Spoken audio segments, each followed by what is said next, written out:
উনি অনেক brilliant student, 4 মাসে প্লাস পাইছে, গোল্ডেন প্লাস। আর আমরা 2 বছর পরে আমরা 4.50 পাইছি। স্কুল লেভেলের এক বন্ধু চলে আসছে এলাকা থেকে প্রচারণা করার জন্য, ইন্টারের বন্ধু চলে আসছে প্রচারণা করার জন্য। আমি কুমিল্লা লাকসাম থেকে আসছি।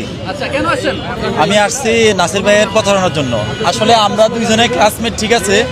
ভাই আগে কামি মাদ্রাসা পড়ছে, সরে ভাই শেষ করার পরে আলিয়া মাদ্রাসা ক্লাস 9 আপনার নাম রেজিস্ট্রেশন করছে। করার পরে ভাই শুধু জাস্ট দাখিল পরীক্ষার 4 মাস আগে আমাদের সাথে ক্লাস করছে। উনি অনেক ব্রিলিয়ান্ট স্টুডেন্ট, 4 মাসে প্লাস পাইছে, গোল্ডেন প্লাস। আর আমরা 2 বছর পরে আমরা 4.50 পাইছি। যে এসব মেধাবীদের সংসদে পাঠানো উচিত সবার। হ্যাঁ, ভাইয়া অনেক ব্রিলিয়ান্ট স্টুডেন্ট এবং ভাইয়ে ঢাকা বিশ্ববিদ্যালয়ে মাদ্রাসার ছাত্র, ঢাকা বিশ্ববিদ্যালয়ে মার্কেটিং সাবজেক্ট পেয়েছে, ঠিক আছে। ঢাকা বিশ্ববিদ্যালয় থেকে মার্কেটিং সাবজেক্ট পাওয়া কিন্তু যা তা ব্যাপার না।